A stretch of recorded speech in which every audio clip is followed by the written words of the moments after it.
Okay, thank you so much for tuning in to this video.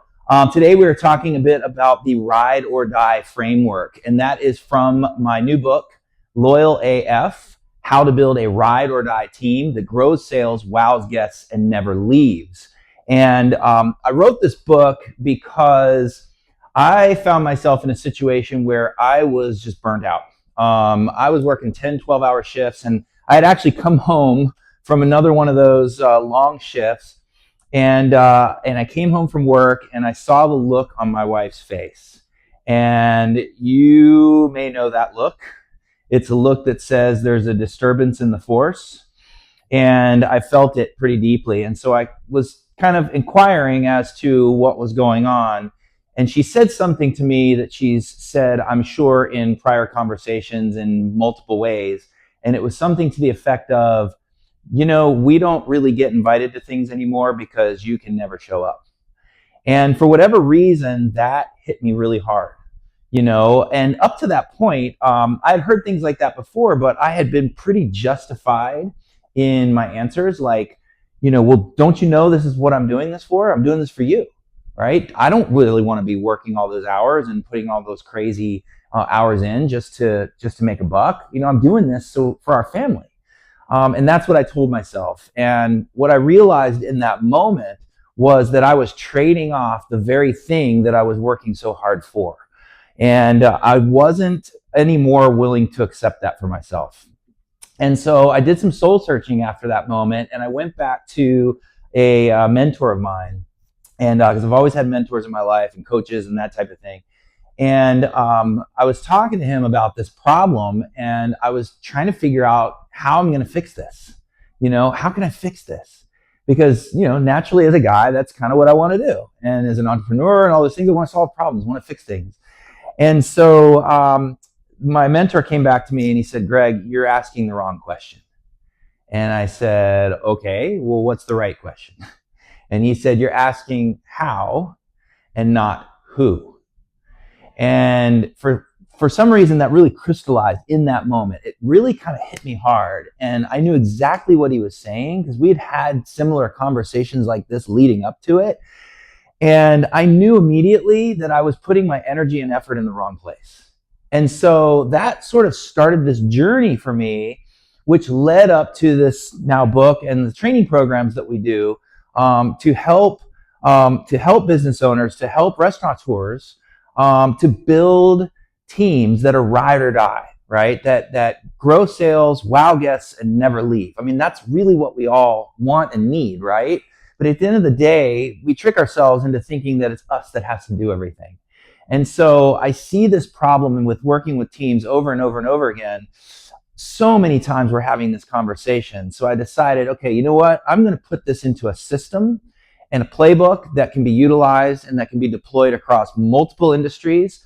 My industry happens to be restaurants, so when you hear me talking on these videos, you're probably going to hear me talking a lot of restaurant speak and restaurateurs and multi-unit operators. I'm talking directly to you.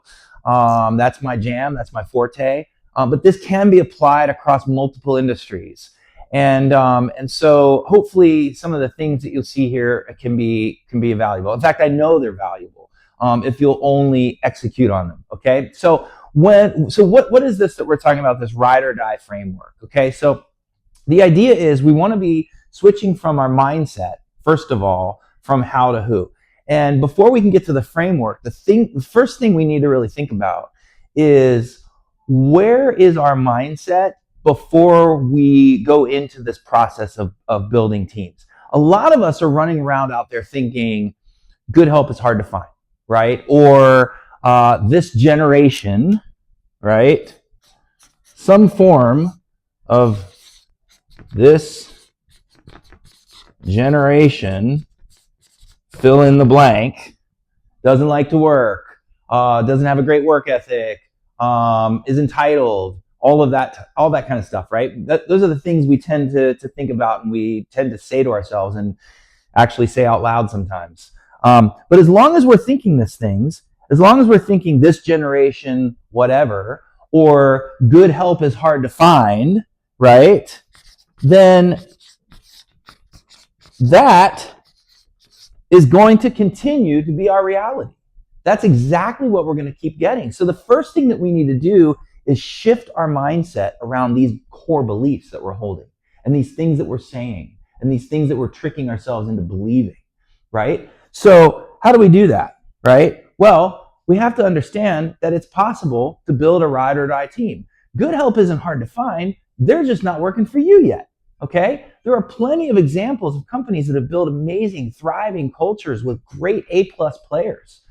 And the thing is that we need to learn how to attract, onboard, and train and grow those A players. Our goal should always be to stack the deck, right? If you think about the most winning football team or baseball team or any sports team out there, what do? They spend millions and billions of dollars on creating these stacked teams of A players, right? Now, I'm not saying you need to go out there and break the bank and start spending all your money to get this to happen. That's a small part of it. Actually, quite the contrary. What we need to do is create the conditions that are going to attract that talent. We need to have a system for bringing them into our fold and making them a part of our family, and then have a strategy and a plan for how to grow them and help them grow themselves and therefore grow the business. Make sense? So that's what the ride or die framework is all about. And I'm going to show you a few pieces of that today. I can go on with this for days. We train this in our training programs. We teach this all the time. But one of the things I want to do is at least kind of give you the framework so you kind of have an understanding of what it is we're talking about. So when we're talking about the ride or die framework, we're talking about 3 steps, 3 crucial pieces, okay? So piece number 1 is going to be live the mission. All right, step 1, okay? Live the mission. Now, what do I mean by live the mission? So if I were to walk into your business, into your restaurant today, and ask the dishwasher, the busser, the host, or any employee on the team, what's the mission of the business? Would they be able to tell me? Would they be able to confidently answer that question? Or would they stumble over it? Or would you get deers in the headlights like 95% of the people that I asked this to, right? So the first thing is, do they understand what the mission is? Do they understand what their purpose is? Do they understand your company's commitments to excellence, your core values, all of those things that are so vital to the business? Now, we as owners and founders oftentimes find ourselves knowing this very well, right? We've spent our whole career conjuring this idea and building this business and making something special that means something. But how does it get translated to our team so that they can give that forward to our guests, right? That's where things get stuck. So if you do have a mission and you do have clear core values and all of these things, and your team does know it, the next question is, are they living it, right? Is it evident in everything that happens throughout the shift, throughout the day, throughout every transaction and every decision? And the answer that most people give to that is, if they're honest,